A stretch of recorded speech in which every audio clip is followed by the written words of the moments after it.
அன்பிற்கினியவர்களே, இன்றைக்கு tension free without meditation, அதாவது மன அழுத்த மன இறுக்க விடுதலைகளை எந்த விதமான தியானம் இல்லாமல் மேக்சிமம் எப்படி நீங்கள் அடையலாம் என்பதை பற்றி என்னுடைய அனுபவத்தை பதிவு செய்கிறேன். என்னுடைய அனுபவத்தின்படி ஒரு மனிதன் அவனாக 24 மணி நேரமும் இருந்தால் அவன் மன அழுத்த மன இறுக்க விடுதலை அடையலாம். அதாவது மனமே தானாகவே நசிந்து போகும் அல்லது அழிந்து போகும் என்பது என்னுடைய கருத்து. மனம் எழுந்தால்தான் எல்லாமே எழும் என்பதுதான் இறுதியான உண்மை.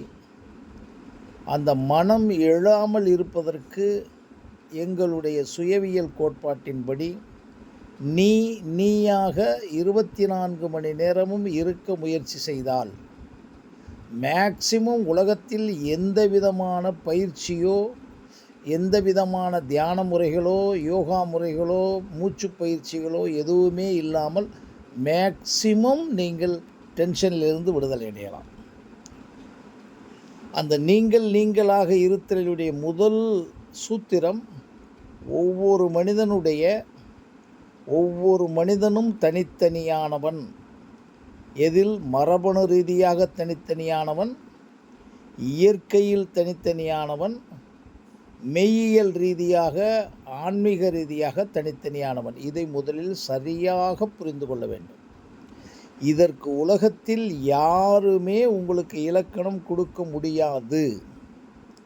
இந்த உலகத்தில் இருக்கக்கூடிய அஸ்ட்ராலஜியிலிருந்து அனைத்து உலகத்தில் இருக்கக்கூடிய எந்த தத்துவங்களும் உங்களை சரி பண்ண முடியாது. ஏனென்றால் நீங்கள் தான் உங்களுடைய தலையெழுத்தை சுவாமி விவேகானந்தர் சொன்னது மாதிரி எழுத முடியும் என்பது என்னுடைய உறுதியான இன்றைய நிலையினுடைய ரகசியம். உங்களுடைய பசியை நீங்கள் மட்டுமே தீர்க்க முடியும். உங்களுடைய வலியை நீங்கள் மட்டுமே தீர்க்க முடியும். அதை போன்றே உங்களுடைய சிறுநீரை நீங்கள் தான் கழிக்க முடியும் என்பது போல உங்களுடைய தலையெழுத்தை 100% ஆன்மீக ரீதியாக இயற்கையல் ரீதியாக அறிவியல் ரீதியாக கணித்து கொள்ள முடியும் என்பது இத்தனை ஆண்டுகால அனுபவத்தினுடைய என்னுடைய தெரிப்பு. இதை விட்டுவிட்டு நம்பிக்கை, மூட நம்பிக்கை, மாயை, உங்களுடைய ஆணவத்தினுடைய உச்சக்கட்டத்தில் இருக்கக்கூடிய அத்தனை எது செய்தாலும் நீங்கள் முடியாது. இன்னும் நான் துணிந்து சொல்வேன், கடவுள் என்ற ஒருவரை நீங்கள் இதையெல்லாம் எனக்கு செய்வார் என்று நினைத்தீர்களாலும் அது மாதிரி மூட நம்பிக்கை எதுவுமே இல்லை. கடவுள் இல்லை என்று நான் பேசிக்கொண்டிருக்கவில்லை. எல்லாவற்றையும் கொடுத்து கருவறையிலிருந்து உங்களை அனுப்பி வைத்த ஒரு மனிதன் இந்த உலகத்தில் உணவை கொடுத்து, உடலை கொடுத்து, அறிவை கொடுத்து, எண்ணத்தை கொடுத்து, எல்லாத்தையும் கொடுத்தாச்சு. மரபணு திறனும் உருவாக்கும் ஒரு சூழலையும் கொடுத்து நீங்கள் இத்தனை காரியங்கள் விஞ்ஞானத்திலேயும் மெய்ஞானத்திலேயும் கண்டுபிடித்த பிறகு மறுபடியும் உங்கள் சுகங்களுக்காக, உங்களுடைய பொறி புலன்களின் சுகங்களுக்காக, உங்களுடைய பொய்மைக்காக, உங்களுடைய பேராசைக்காக, உங்களுடைய கம்பேரிசன்களுக்காக, உங்களுடைய பொறாமைகளுக்காக, உங்களுடைய ஆணவத்திற்காக நீங்கள் வேண்டுகிறீர்கள் என்பதை மட்டும் தெரிந்து கொள்ளுங்கள். ஒருவருக்கு அன்கான்சியஸாகவே ஆணவமாக இருக்கும், ஒருவருக்கு கான்சியஸாகவே ஆணவமாக இருக்கும். நீங்கள் சென்று கொண்டிருக்கிற அத்தனையும் உண்மையா என்றால் நீங்கள் நம்பிக்கையிலும் மூட நம்பிக்கையிலும் சென்று கொண்டிருக்கிறீர்கள். அப்படி என்றால் என்ன? நான் ஏதாவது நாத்திகம் பேசுகிறேன் என்று நினைத்து விடாதீர்கள். எல்லாவற்றையும் கிடைத்துவிட்டு, உங்கள் கண்ணை கொடுத்துவிட்டு, கண்ணை கெடுத்துவிட்டு மறுபடியும் கண்ணுக்கு வியாதி வந்தால் அதற்கு வேண்டுதல். அறிவை கொடுத்துவிட்டு தவறாக செய்து கோடியாக கொட்டி ஜெயிலுக்கு போயிட்டு வந்த பிறகு வேண்டுதல். எல்லாத்துக்கும் அப்ளை பண்ணி பாருங்கள். உங்களுடைய கையில் ஏதோ விதிவிலக்காக மரபணு ரீதியாக வியாதிகள் வந்திருக்கும். அதை நாம் ஒன்றுமே செய்ய முடியாது. அதற்கு வரவில்லை. 98% 90% மக்கள் நீங்கள் கிடைத்துத்தான் வந்திருக்கிறீர்கள். இதை ஏன் அழுத்தமாக சொல்கிறேன், இந்த நிலையை முதலுக்கு வாங்க. ஓ, கடவுள் என்பவர் எல்லாவற்றையும் கொடுத்து விட்டார், இந்த நிலைக்கு வாங்க. அந்த தான் நீங்கள் வந்து இந்த இந்த இப்போ இருக்கக்கூடிய இந்த பொய்யான ஆன்மீக போலிகளை நம்புவதும், நீங்கள் நம்பி நம்பி வாழ்க்கையை போய் 70 வயசு 50 வயசு 60 வயசு ஆன பிறகு அலையக்கூடாது. ஸோ முதலில் அதிலிருந்து விடுதலை அடையுங்கள். கடவுள் எல்லாவற்றையும் வேண்டுதலினால் கொடுப்பார் என்பதிலிருந்து விடுதலை அடையுங்கள். அப்பொழுதே உங்களுக்கு மன அழுத்தம் மேக்சிமம் காணாமல் போயிடும். மறுபடியும் வாங்க.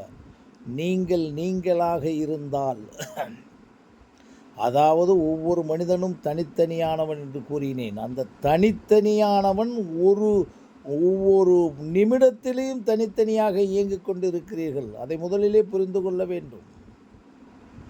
ஒவ்வொரு நிமிடத்திலும் உங்களுடைய மரபணு திறனுக்கு தக்கபடியும், உங்களுடைய உள்வாங்குதலுக்கு தக்கபடியும், உங்களுடைய சூழலுக்கு தக்கபடியும் நீங்கள் ஏற்படுத்தி கொண்ட என்ன அறிவு உண்மையான அறிவோடு ஏற்படுத்தி கொண்டு தக்கபடியும், பொய்யான அறிவு, பொறாமை, மாயை, பொய்மை, இப்படி நெகட்டிவாக இருக்கிறதுக்கு தக்கபடியும், பாசிட்டிவாக இருக்கிறதுக்கு தக்கபடியும் ஒவ்வொரு நிமிடமும் உங்களுடைய ஒவ்வொரு செல்லில் இருக்கக்கூடிய ஒவ்வொரு மரபணு திறன்களில் மாற்றங்கள் நடந்து கொண்டே இருக்கிறது என்பதை உலகத்தில் இருக்கக்கூடிய எல்லா நியூரோ சயின்டிஸ்ட்லையும் கேட்டு பார்த்துருங்க. அதை கண்ட்ரோல் பண்ணக்கூடிய ஒரு மனிதன் யாருன்னா நீங்கள் மட்டும்தான். அதை விட்டுட்டு நான் உட்படத்தான் சொல்கிறேன். என்னுடைய அனுபவத்தின் வாயிலாகத்தான் பேசுகின்றேன். நான் எதிலெல்லாம் என்னை விட்டுன்னா நான் சொன்ன என்னுடைய செல்ஃபாலஜியில், என்னுடைய சுயவியலில், என்னுடைய தனித்துவத்தில் இருந்து நான் எப்போதெல்லாம் வெளியே போனனோ அப்போத்தான் அடி விழுந்திருக்கிறது. அதற்கு பிறகுதான் இதை அனுபவபூர்வமாக சொல்கிறேன். அதனால் ஒவ்வொரு மனிதனும் தனித்தனியாக நாம் இயங்கிக் கொண்டிருப்பதல்ல, தனித்தனியாக ஒவ்வொரு நிமிடமும் நமக்குள்ளே நம்முடைய எண்ணத்தில், அறிவில், நுண்ணறிவில், பகுத்தறிவில், நம்முடைய மரபணு திறனில் ஒவ்வொரு நொடியும் மாற்றப்பட்டு கொண்டிருக்கிறோம். உடல் இளமையிலிருந்து முதுமையாகி போய்கிட்டே இருக்கும். அது தனி, அது உலகத்திற்கு எல்லாத்துக்கும் ஒன்று. உடம்பில் இருக்கக்கூடிய உறுப்புகள் எல்லாத்துக்குமே உள் உறுப்புகள் ஒன்றுதான். ஆனால் உங்களுக்குள்ளே இருக்கக்கூடிய அறிவு இருக்குல்ல, மனம் இருக்குல்ல, உங்களுக்குள்ளே இருக்கக்கூடிய பகுத்தறிவு, நுண்ணறிவு, மரபணு திறன்கள், அதுக்கு தக்கபடி நீங்கள் உள்வாங்குகிறீர்கள் அல்ல. பார்த்தலாக, கேட்டலாக, படித்தலாக, சிந்தித்தலாக, கலந்தாய்வாக, அத்தனைக்குள்ளேயும் ஏற்படுகிறது மாற்றங்கள். அந்த மாற்றங்களில் நடந்து கொண்டிருக்கிற ஒரு மனிதனுக்கு ஏற்படக்கூடிய அமைதி, சாந்தமெல்லாம் நீங்கள் மட்டும்தான் வரவழைக்க முடியும். இங்கே ஒரு செய்தியை கூறுகின்றேன். நமக்கு இல்லாத வேதாந்தங்கள் இல்லை, நமக்கு இல்லாத உலகத்தில் இருக்கக்கூடிய ஆன்மீக பொக்கிஷங்கள் இல்லை, நமக்கு இல்லாத மகாபாரதம், இதிகாசம் எதுவுமே. ஏன் எல்லோரும் வர முடியவில்லை? அவர்களாக இருக்க இன்னும் பழகவில்லை. இதற்கு வேதாந்தம் தேவையில்லை. கடவுள் என்ற நம்பிக்கை மட்டும்தான் உங்களுக்கு செய்தியாக இருக்கணும். அதுவும் தேவையில்லை. அதற்கு பிறகு நீங்கள் சிந்தித்து கொண்டீர்கள், எதுவும் தேவையில்லை.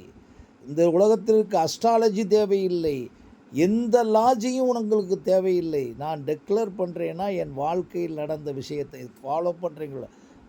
உங்களுடைய மன அழுத்தம், மன இறுக்கம் குறைந்து உங்களுடைய உடம்பில் ஒரு அமைதி வந்து, உங்கள் செல்லில் ஒரு அமைதி வந்துட்டால் நீங்கள் மறுபிறப்பு எடுத்து இந்த உலகத்தை ஆளக்கூடிய சக்தி உங்களுக்கு வந்துவிடும். இப்போ எனக்கெல்லாம் வந்து ஆளக்கூடிய சக்தி வரலைன்னு சொல்ல, ஆனால் வயது, அதற்கு பிறகு எனக்கு சுற்றி இருக்கக்கூடிய சூழல்களை அனுசரித்து அமைதியாக இருக்கிறேன். அப்படி விட்டு செல்லக்கூடிய ஒரு விஷயம்தான் இது.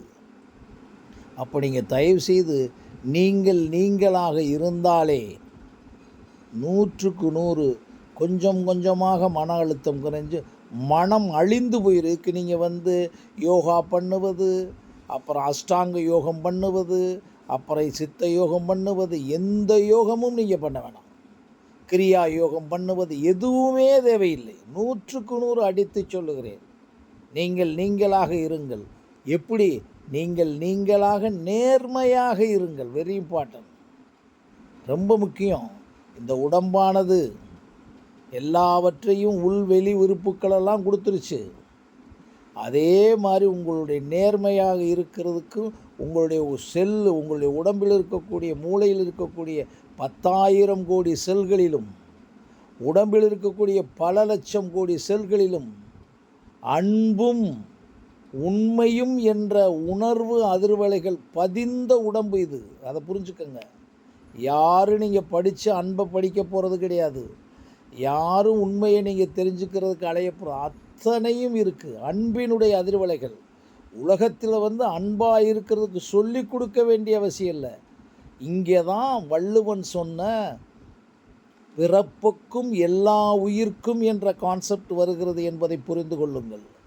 நான் இதை ஆழமாக சொல்லுகிறேன். என்னுடைய உணர்விலிருந்து, என்னுடைய ஆத்மாவிலிருந்து, என்னுடைய சத்தியத்திலிருந்து இதை நான் பேசிக்கொண்டிருக்கிறேன். அப்போ நீங்கள் புரிந்து கொள்ளணும்.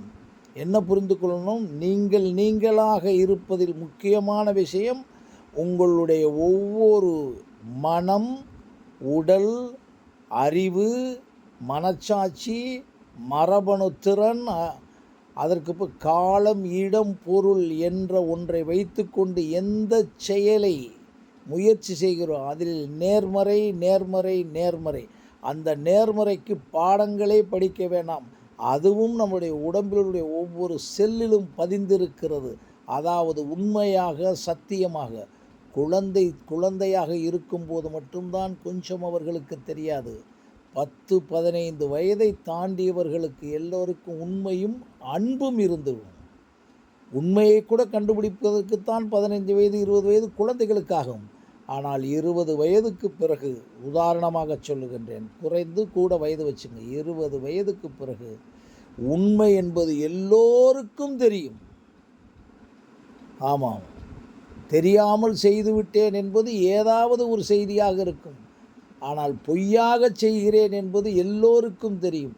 அந்த பொய்யை கண்டுபிடிக்கிறதுக்கு மறுபடியும் சொல்கிறேன், உங்களை தவிர யாரும் இருக்க முடியாது. எப்படி மன அழுத்தத்தை விடுதலை அடைவதற்கு உங்களை தவிர யாரும் முடியாதோ, உங்களுடைய பசியை தீர்க்க உங்களுடைய யாரும் முடியாதோ, உங்கள் பொய்யை கண்டுபிடித்து உள்ளிருந்தே சொல்லிடும். அதற்குத்தான் மனச்சாட்சி என்று சொல்லுகிறார்கள். என்னவன் பேர் வச்சுங்க, ஆனால் உங்களுக்கு தெரியும். இப்போ நான் இது பேசுகிறது கூட எப்படின்னா, இந்த உலகத்தில் எல்லாமே வந்துருச்சு, AI அளவுக்கு வந்துருச்சு ஆர்டிஃபிஷியல். ஆனால் யாரும் நிம்மதியாக இருக்கிறார்களா இல்லை என்பது தான் உலகத்தில் அதிகம். அதனால தான் இன்றைக்கு கோயில்களும் குளங்களும் போலி சாமியர்களும் கார்ப்பரேட் சிந்தனைகளும் எல்லாம் அலைஞ்சிக்கிட்டு இருக்கான். இதுக்கு நீங்கள் தீர்வு காணுவதற்கு யாரும் செய்ய முடியாது. இன்னும் கடவுள் என்ற நீங்கள் தவறாக நம்பிக்கொண்டிருக்கிற கடவுள் கூட உங்களுக்கு ஒன்றும் செய்ய முடியாது. அது ஒரு மாபெரும் சக்தி. அந்த வரையும் சொல்லிடுறேன். இந்த பூமி அகர முதல எழுத்தெல்லாம் ஆதிபகவன் கடவுள், ஆதிபகவன் முதற்றே உலகென்ற இறைவன் சொன்ன அந்த ஒன்று, அந்த சக்தியினுடைய பரிணாமம் தான் இது. இதை அடித்துக்கொள்ள யாருமே முடியாது. ஒரு புள்ளிக்குள், ஒரு விந்து என்ற புள்ளிக்குள் இந்த உடம்பு இருக்கிறது என்பதை நீங்கள் உடலே தியானமாக போனீர்களானால், அது வெளிவந்த உடனே இந்த உடலை வளர்ப்பதற்கு இந்த உணவு தான் தியானமாக போனீர்களானால், அதையெல்லாம் வளர்ப்பதற்கு நம்மளுக்கு இருக்கக்கூடிய காற்று, நீர் போன்ற பஞ்சபூதங்கள் தான் தியானமாக நினைத்தீர்களானால் தான் உங்களுக்கு தெரியும். இதை நடத்துவதற்கு பெரிய செல்ஃப் ரியலைசேஷன், தன்னை அறிதல், தன்னை எதுவுமே உங்களுக்கு தேவையில்லை. உங்களுக்கு தேவை, நீங்கள் காலையில் ஒரு 10 நிமிடம் நான் சொன்ன இதை போட்டு பார்த்துவிட்டு ரைட் தொடங்குங்க. மதியம் உங்களுக்கு டைம் இருந்தால் ஒரு மறுபடியும் 10 நிமிஷம் போட்டு பார்த்துட்டு தொடங்குங்க. இரவு ஆட்டோமேட்டிக்காக உங்களுக்கு லைஃப்பில் எல்லாமே குறையும். அன்னன்னைக்கு எப்படி உங்களுடைய யூரினை பாஸ் பண்ணிடுறீங்களோ, மலத்தை கழித்து விடுகிறீர்களோ, வியர்வையை துடைத்து விடுகிறீர்களோ, அது மாதிரி மனம் என்பது எழவே இயலாது. மனம் என்று ஒன்று இல்லவே இல்லை. நாம் தான் எழ வைத்து கொண்டிருக்கிறோம். பிகாஸ் ஆஃப் நம்மளுடைய நம்பிக்கை, மூட நம்பிக்கை, பொய்மை, மாயை, பொறாமை, ஒப்புமையே செய்ய முடியாது என்பதை புரியாமல் ஒரு ஆணாக பிறந்தவன் பெண்ணாக மாறவே முடியாது என்பது எப்படி உண்மையோ, ஒரு மனிதன் இன்னொரு மனிதன் மாறி 100% மாறவே முடியாது, மாற்றவே முடியாது என்பதை எப்பொழுது நீங்கள் முதலில் ஆத்திசூடி மாதிரி படிச்சுக்கிறீங்களோ அப்போத்தான் உருவாக முடியும் என்பது என்னுடைய தாழ்மையான கருத்து. இதோடு நீங்கள் முக்கியமாக நீங்களாக இருக்க வேண்டும், அடுத்தவர்களையும் அடுத்தவர்களாக இருக்க வைக்க வேண்டும். 3வது விஷயம், உங்களோடு தொடர்ந்து உயிரோடு இருக்கக்கூடிய மாபெரும் விஷயம், உங்களுடைய உணர்வோடு இருக்கக்கூடிய விஷயம் நேரம், உங்களுக்குள்ள இருக்கக்கூடிய காலம், அதாவது டைம் மேனேஜ்மெண்ட், அதாவது நேர நிர்வாகம். இந்த நேர நிர்வாகத்தில் 2 இருக்கிறது.